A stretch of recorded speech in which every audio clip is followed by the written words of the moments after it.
دنیا میں کچھ ایسے لوگ ہوتے ہیں جو اللہ تعالیٰ کی طرف سے انعام یافتہ لوگ ہوتے ہیں، جن کا کوئی ثانی نہیں ہوتا، وہ اللہ سے راضی ہوتے ہیں اور اللہ جل جلالہ کی ذات ان سے راضی ہوتی ہے۔ یہ انعام یافتہ بندے جن کے متعلق پھر اللہ تعالیٰ فرماتا ہے کہ مجھ سے ان لوگوں کا راستہ مانگو، صراط الذین انعمت علیہم۔ دوسرا سورہ فاتحہ میں کہا گیا ان کے رستے سے پناہ مانگو، جو گناہ گار ہیں، فاسق ہیں، فاجر ہیں، ان کے رستے سے اللہ تعالیٰ کی بارگاہ میں پناہ طلب کرو، یعنی گناہ گاروں کے رستوں سے بچیں اور نیکوکاروں کا جو راستہ ہے اس کے لیے دعا کی تلقین کی گئی۔ قیامت تک دونوں طرح کے لوگ آئیں گے، شیطان کے پیروکار بھی آئیں گے اور رحمان جل جلالہ کے پیروکار بھی آئیں گے۔ شیطان ہمارا ازلی دشمن ہے، ابدی دشمن ہے، اور اس کا اولین مقصد یہ ہے کہ وہ بھی ہمارا ایمان چھین لے، ہمیں بھی اللہ جل جلالہ کا نافرمان بنا دے۔ اور اگر نیک لوگ کوئی نیک کام کریں بھی تو پہلی بات تو ان کو کرنے نہ دیا جائے، اور دوسری بات کہ اگر وہ کر لیں تو اس عمل کو برباد کرنے کے چکر میں وہ لگ جاتا ہے۔ اس کے لیے وہ وسوسے، انتشار اور فتنہ فساد کا راستہ اختیار کرتا ہے، اور اس سے اس کی مذموم کوشش یہ ہوتی ہے کہ ایک سچے مسلمان کو گمراہی کی طرف یا گناہ کی طرف دھکیل دے۔ نبی کریم علیہ السلام کی ذات بابرکات نے جب حق کی دعوت دینا شروع کی تو اس وقت ہمیں تین طرح کے لوگ نظر آتے ہیں۔ ایک تو وہ جو پکے مسلمان ہوئے، دوسرے وہ جو پکے کافر ہوئے، اور تیسرے وہ لوگ جو منافق تھے۔ منافق جو ہیں وہ کافروں سے بھی نیچے جہنم کے حصے میں ہوں گے۔ جب مسلمانوں کی تعداد بڑھنے لگی، فتوحات کا سلسلہ شروع ہوا، اسلام کی روشنی دور دراز تک پھیل گئی، اور خوش نصیب لوگ اس روشنی سے نور ایمان کے ساتھ منور ہوئے، تو شیطان نے مسلمانوں کے اندر بھی فتنہ اور فساد پھیلانا شروع کر دیا۔ اب اللہ جل جلالہ نے قرآن کریم کے اندر حکم ارشاد فرمایا کہ تم میری رسی کو مضبوطی سے تھام لو اور تفرقے میں نہ پڑو۔ اور نبی کریم علیہ السلام کا فرمان علی شان ہے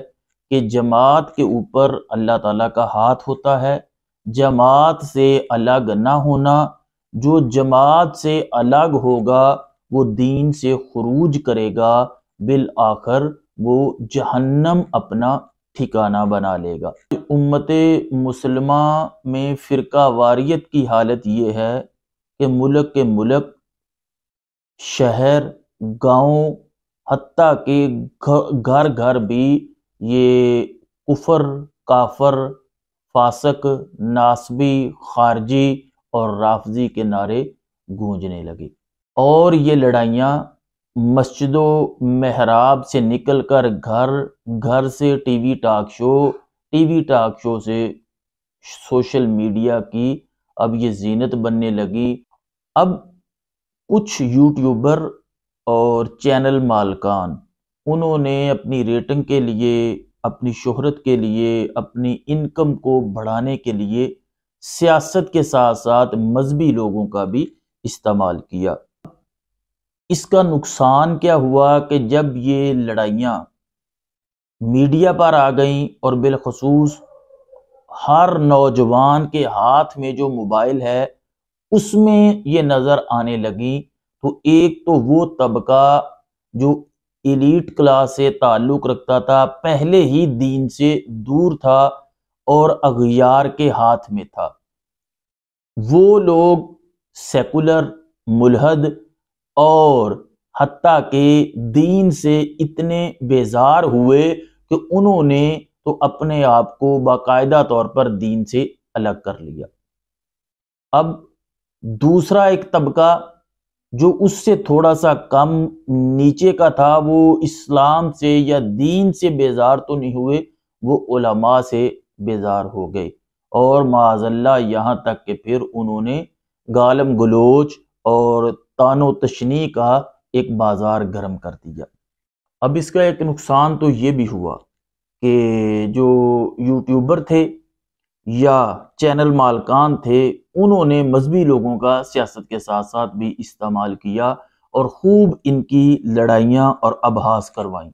جب یہ آپس میں لڑ پڑے تو یہ خود اچھا بننے کے لیے، نرم زبان بننے کے لیے اب انہوں نے کیا کیا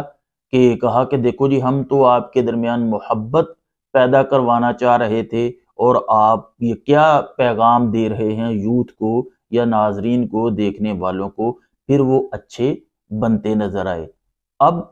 ان کا کیا تھا، ان کا پروگرام کامیاب ہوا، وہ پروگرام ایک میڈیا پہ آیا، اپنے اپنے جو پسندیدہ عالم کی گفتگو اور دوسروں پر طعن و تشنیع کا سلسلہ ہوا،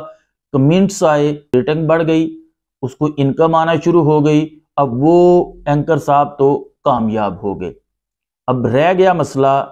ان کا، یہ بھی اپنے اپنے گھروں میں چلے گئے، اور پیچھے سے جو ایک لڑائی کا سلسلہ تھا وہ شروع ہو گیا۔ حال ہی میں ایک انٹرویو میری نظر سے گزرا، وہ یوٹیوبر اینکر صاحب جو ہیں انہوں نے 2 مسالک کے علماء کو بٹھایا۔ گفتگو کا خلاصہ یہ تھا کہ ایک دوسرے سے کہہ رہا تھا کہ آپ صحابہ کرام بالخصوص خلفائے راشدین رضی اللہ تعالی عنہم، ان کی شان اور ان کے مناقب بیان کرے، تو ہم آپ کے محرم کے جو ایام ہیں، آپ کی مجالس ہیں، اس میں ہم آ کر اہل بیت کی شان بیان کریں گے۔ اب دیکھیں، وہ نرم گفتگو جو تھی وہ نتیجہ اور اس کا اینڈ یہ لڑائی جھگڑے پہ ہوا۔ اب وہ اس کو کہہ رہا تھا کہ آپ صحابہ کی شان بیان کریں، اور اس نے کہا کہ میں ان کو امیر المومنین تو نہیں مانتا، تو کہا جی آپ صحابی مانتے ہیں؟ کہا جی صحابی تو میں مانتا ہوں۔ اب جب اس نے یہ تکرار پکڑی کہ ٹھیک ہے جی، آپ فلاں تاریخ کو جو پروگرام ہوگا امیر المومنین کا یا صحابہ کرام کی شان کے اوپر، آپ وہاں پہ آ کے گفتگو کریں اور ہم آپ کے پاس آئیں گے۔ اب دوسری طرف سے پھر ایسی گفتگو شروع ہوئی کہ جو نفرت تو نفرت، لیکن وہ معاذ اللہ ثم معاذ اللہ پھر قتل و غارت تک بھی جا سکتی تھی۔ اب میں ایک چھوٹی سی بات آپ کو کرنا چاہتا ہوں کہ اسلام کے اندر جو پہلا فتنہ نکلا تھا، یا جو ایک جماعت سے الگ ہوئے تھے گروہ، وہ خارجی تھے، ٹھیک ہے۔ اچھا، اس کے بعد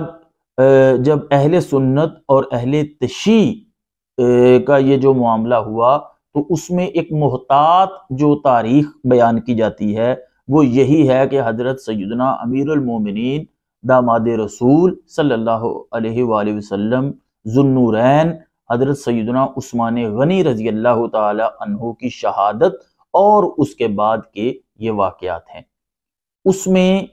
حق باطل اس کی بحث میں نہیں جاتا، لیکن میں صرف یہ کہنے لگا ہوں کہ کم از کم آج سے 1400 سال پہلے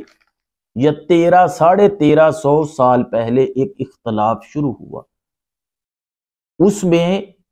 ان کی الگ پہچان اہل تشیع یا شیعہ کے نام سے ہوئی، اور ہم لوگ جو ہیں وہ ہم اہل سنت سے ہیں۔ اب ان 1300 یا 1350 یا 1400 سال پہلے کتنے اہل علم، متقی، پرہیزگار، مفسر، محدث، شیخ القرآن، شیخ الحدیث، فقیہ، اور روحانیت کے سلسلے میں آ جائیں تو اولیاء اللہ، صالحین اور مجدد، کتب، غوث، ولی، ابدال، یہ لوگ گزرے۔ اب اگر ان کے ہوتے ہوئے، جن کا اتنا علمی معیار بلند، اور ایسے حضرات بھی گزرے جنہوں نے جاگتے کے عالم میں نبی پاک علیہ الصلوۃ والسلام کا دیدار کیا، اللہ تعالیٰ نے ان پہ کرم فرمایا، یا خواب کے اندر نبی پاک علیہ الصلوۃ والسلام نے اپنا دیدار کروایا، ایسی ہستیاں بھی گزری۔ اگر ان کے ہوتے ہوئے یہ اختلاف آج تک باقی ہے تو ایک وہ بندہ جو جاہل ہے، شہرت کا بھوکا ہے، نفس پرست ہے، اور مالی فائدے کے حصول کے لیے علماء کو لڑاتا ہے،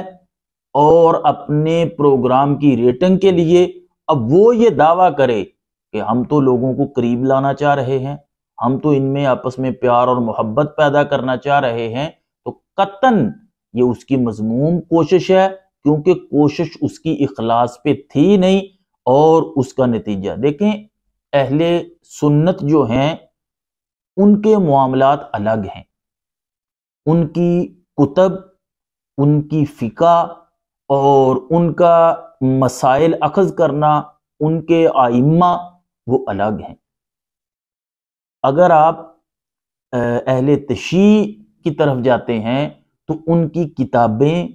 ان کی فقہ، ان کے مسائل وہ الگ ہیں، یعنی اہل سنت کے اپنے اصول ہیں، ان کے اپنے اصول ہیں، یعنی وہ خلفائے راشدین میں سے حضرت سیدنا علی المرتضیٰ رضی اللہ تعالی عنہ کو مانتے ہیں، باقیوں کو وہ خلیفہ مانتے ہی نہیں، ٹھیک ہے۔ اور ہم لوگ جو ہیں وہ حضرت سیدنا ابو بکر صدیق رضی اللہ تعالی عنہ کو امیر المومنین مانتے ہیں۔ پھر وہ حضرات جو ہیں وہ ہماری کتابوں کو نہیں مانتے، بخاری، مسلم، ترمذی، ابو داؤد، یعنی ستہ اور دیگر کتب احادیث جو ہیں وہ ان کو نہیں مانتے، ان کی اپنی کتابیں ہیں۔ اب حق، باطل، نظریات اور کس حد تک ان کے نظریات کفرانہ ہے اس کی بات میں نہیں کر رہا۔ اب یہ دیکھیں ان کے اندر بھی پھر آگے تقسیم ہے، یعنی ان کا ایک گروہ جو ہے وہ حضرت ابو بکر صدیق اور حضرت عمر فاروق رضی اللہ تعالی عنہما، ان کی وہ عزت کرتے ہیں، قدر کرتے ہیں،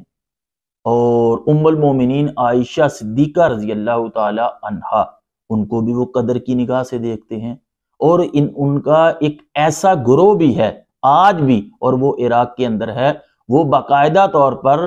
ام المومنین عائشہ صدیقہ رضی اللہ تعالی عنہا کی مجلس اور محفل کو برپا کرتے ہیں۔ اچھا، پھر ان میں کچھ ایسے ہیں جو 12 اماموں کے قائل ہیں، یعنی ان کے اندر بھی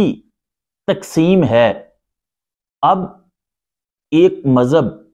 جو کہتا ہے کہ میں حضرت علی رضی اللہ تعالی عنہ کو معاذ اللہ الہ مانتا ہوں، تو وہ تو ان کے اندر ایک بہت چھوٹا سا فرقہ ہے،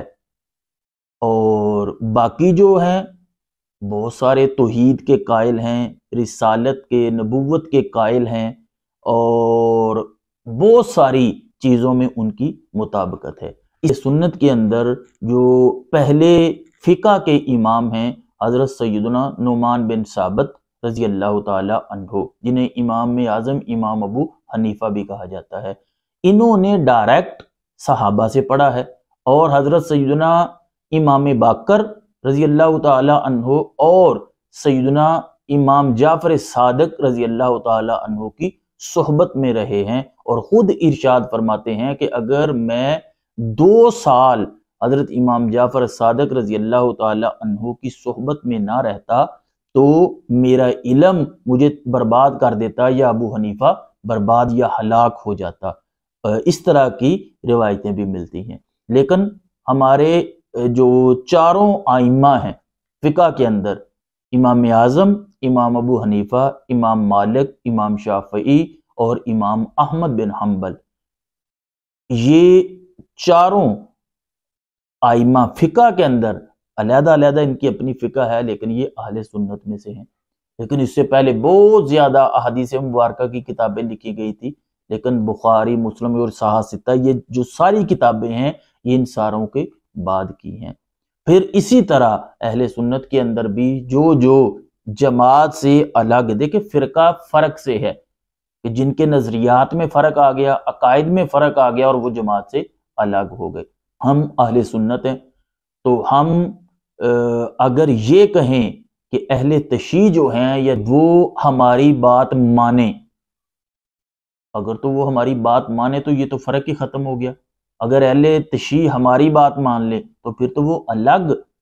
نہ رہے، وہ تو اہل سنت میں آ گئے، اور اگر اہل سنت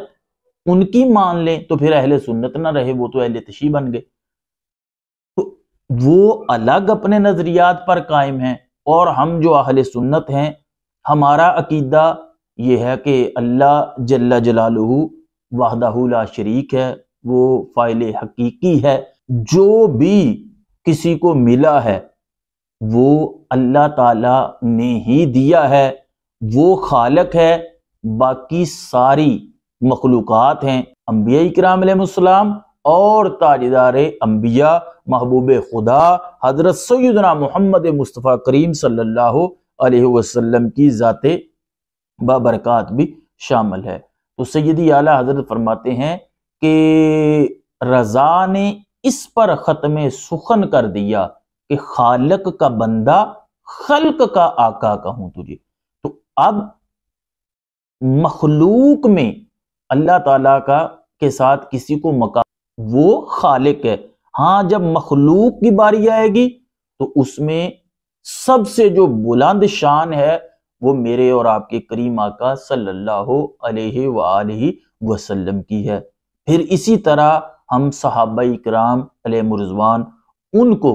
ہم اپنا امام، اپنے ایمان کا حصہ سمجھتے ہیں۔ کیوں سمجھتے ہیں؟ کہ قرآن کریم میں اللہ تعالیٰ نے ارشاد فرمایا کہ اللہ ان سے راضی ہے اور وہ اللہ سے راضی ہیں، اور پھر سورہ البقرہ کے اندر آتا ہے کہ اللہ تعالیٰ کو ایمان ہی وہ والا پسند ہے جو صحابہ کرام کا ہے۔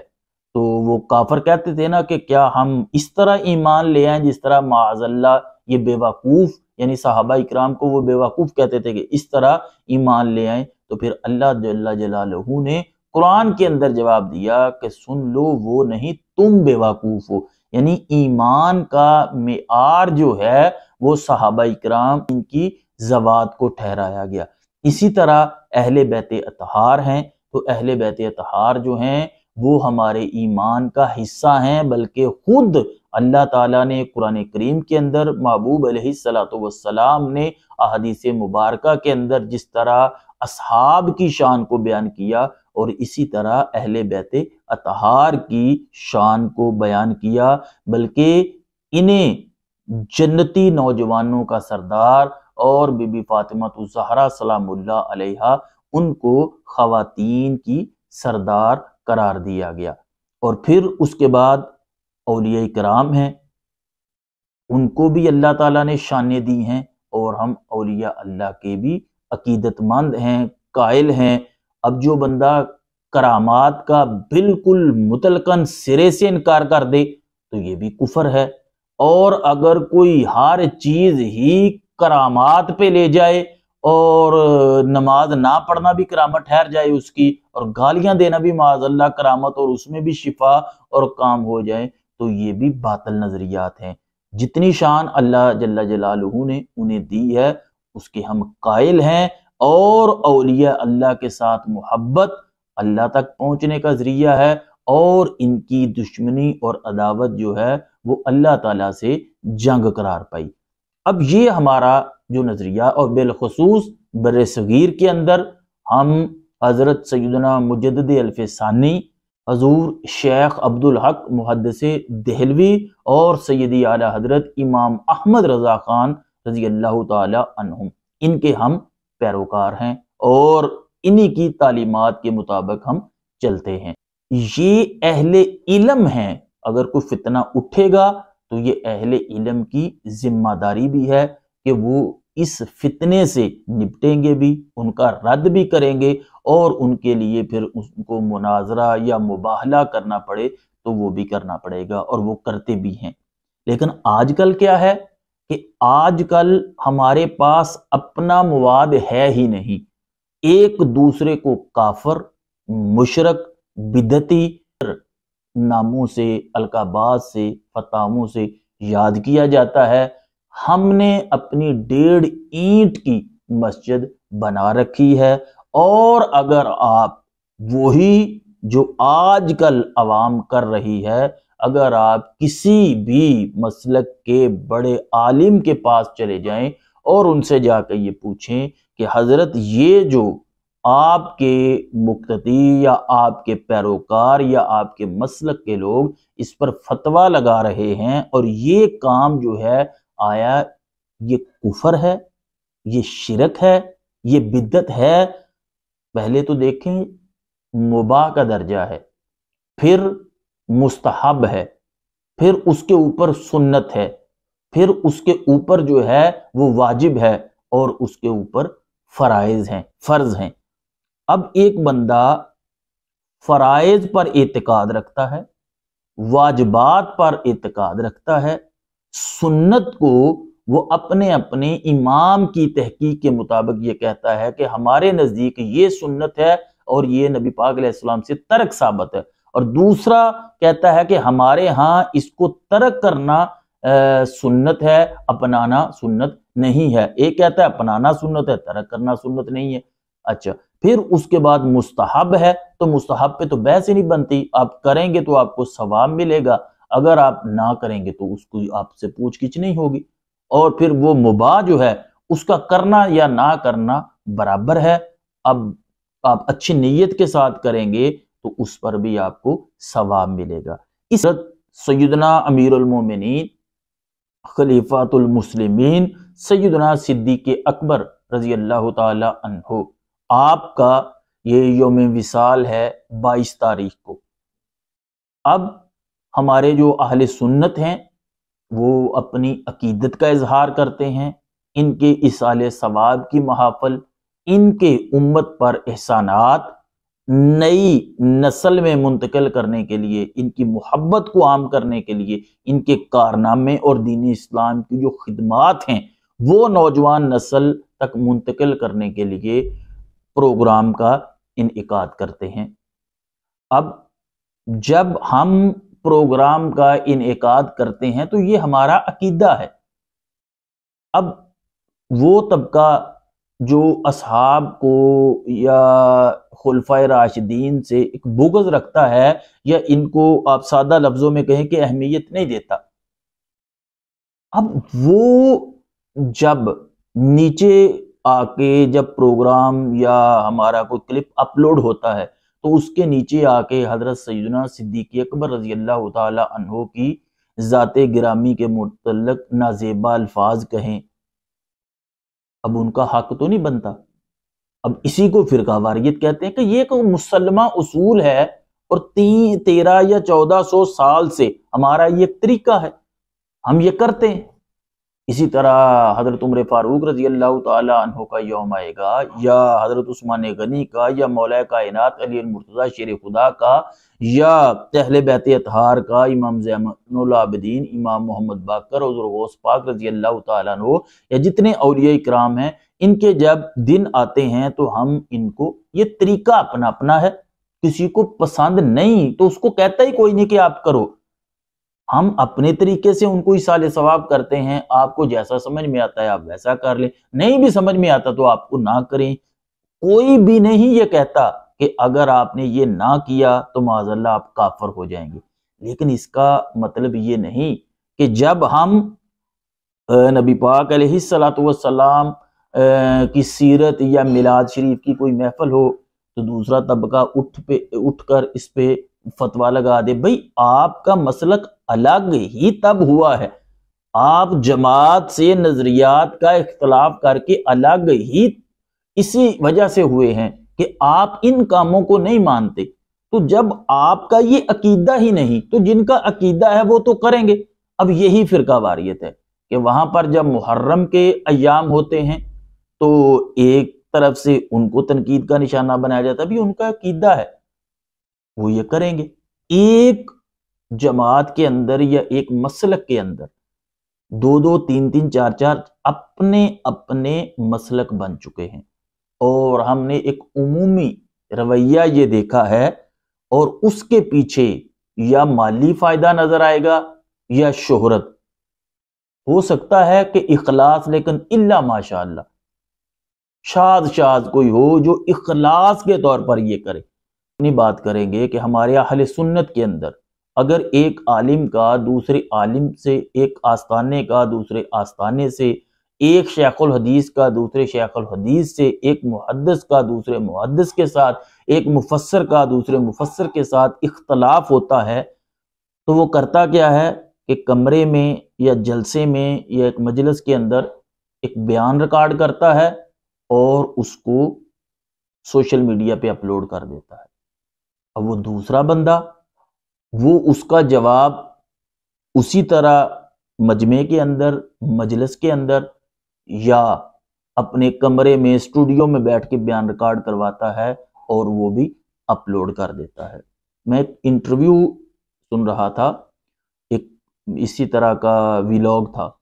کہ انہوں نے کہا جی فلاں ایک عالم صاحب کو ہم نے یہ واٹس ایپ پہ میسج بھی کیا ہے اور ان سے یہ مسئلہ بھی پوچھا ہے، انہوں نے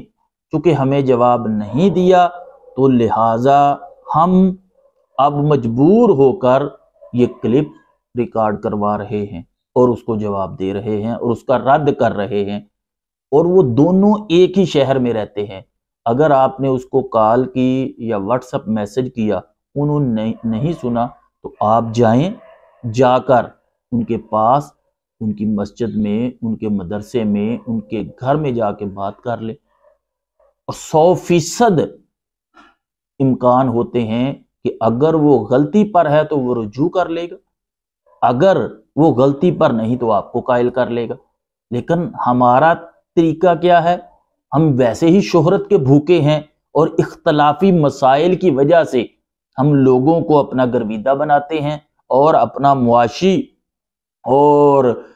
مدرسے کا نظام ہم نے چلانا ہوتا ہے۔ تو ایک نے اپلوڈ کیا ویلاگ تو دوسرا اس کا جواب ویلاگ کے، اور ایک تو معاذ اللہ یہ ایک نیا ٹرینڈ چلا کہ گالم گلوچ، اور یہاں تک کہ حرام زادہ یا تمہارا نطفہ جو ہے وہ حلال کا نہیں، یہاں تک کہ الفاظ میں نے اپنے کانوں سے سنے ہیں۔ اور بہت سارے ایسے بندے ہیں جو معاذ اللہ ماں بہن کی گالیاں، لعنتیں جو ہیں وہ مجلس اور محفل کے اندر سر عام کیمرے میں بول رہے ہوتے ہیں۔ دیکھیں یہ انٹرنیٹ نے ایک پوری دنیا کو ایک ولیج، ایک گاؤں بنا دیا ہے۔ یہ کلپ مسلم بھی سنتے ہیں، غیر مسلم بھی سنتے ہیں۔ ہمارے دین اسلام کو نقصان پہنچانے میں یہود و نصارہ بالخصوص اور دیگر مذاہب بالعموم وہ اس کا حصہ رہے ہیں۔ سازشیں بھی ہوئیں، غدار بھی پیدا کیے گئے، ایسے علماء کو بھی خریدا گیا اور ان کو بھاری تنخواہیں دی گئیں، وظائف دیے گئے، کتابیں لکھوائیں گئی۔ اب وہ سکون سے بیٹھے ہیں اور امت مسلمہ آپس میں لڑ رہی ہے۔ ایک مسجد ایک اہل سنت کی ہے تو دوسرا اس کے مقابل مسجد بنائے گا۔ ایک محفل، جلسہ، کانفرنس ایک مسلک نے کی ہے تو دوسرا اس کے مقابل مسلک جو ہے وہ ایک محفل کرے گا۔ اب بتائیے مسلمان کے ساتھ مقابل ہے، اور بعض ایسے مسائل ہیں جن کی کوئی تک ہی نہیں بنتی کہ اس کو بھی ڈسکس کیا جائے، وہ بھی صرف اپنا آپ ظاہر کرنے کے لیے کہ میں بھی ہوتا ہوں، میں بھی کرتا ہوں، میری بھی سنی جائے، اور وہ اٹھ کر ایک اچھے متقی پرہیزگار صالح بندے پر تہمت یا کفر کا فتویٰ لگا دیتے ہیں۔ اب اس کا نتیجہ کیا نکلا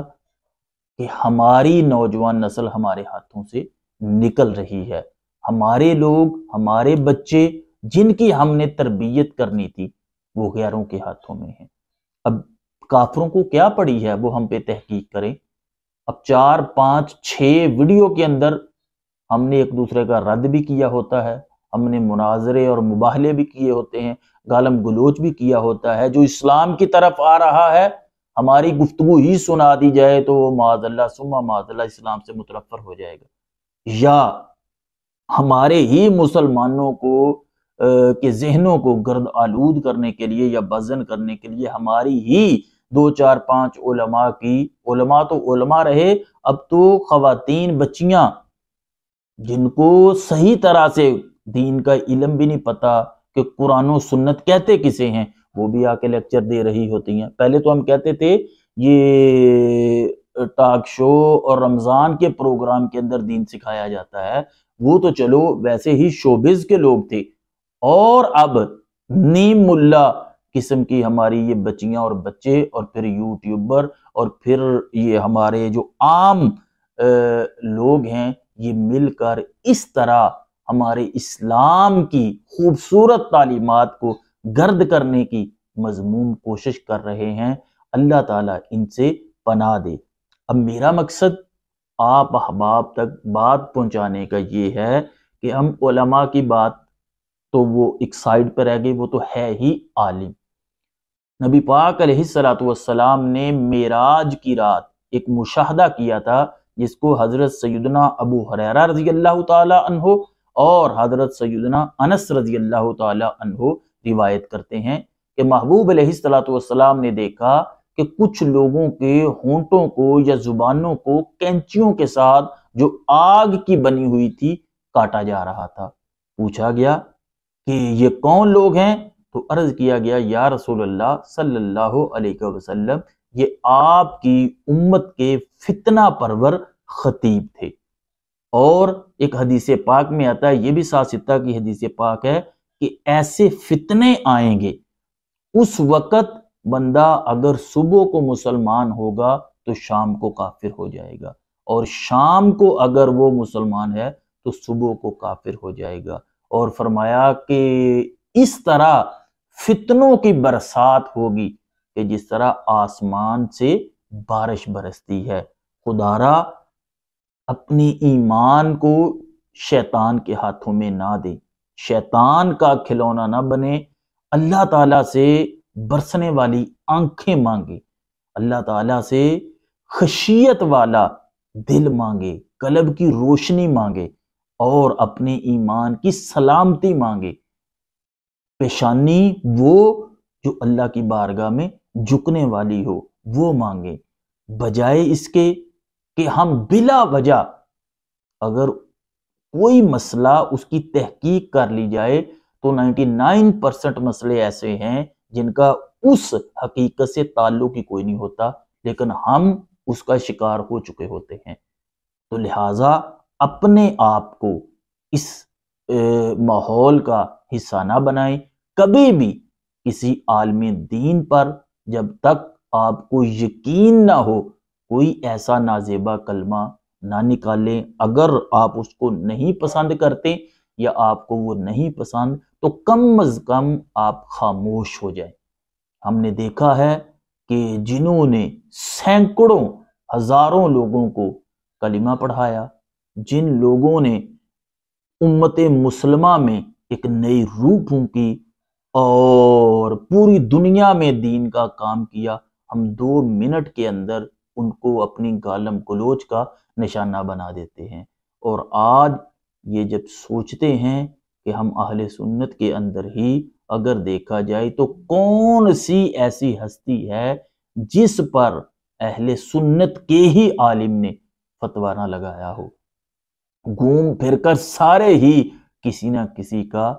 نشانہ بن چکے ہیں، اور دوسری طرف اہل باطل جو ہیں وہ نرم زبان کے ساتھ امت کو گمراہ کر رہے ہیں۔ خدارا اصحاب رسول ہوں،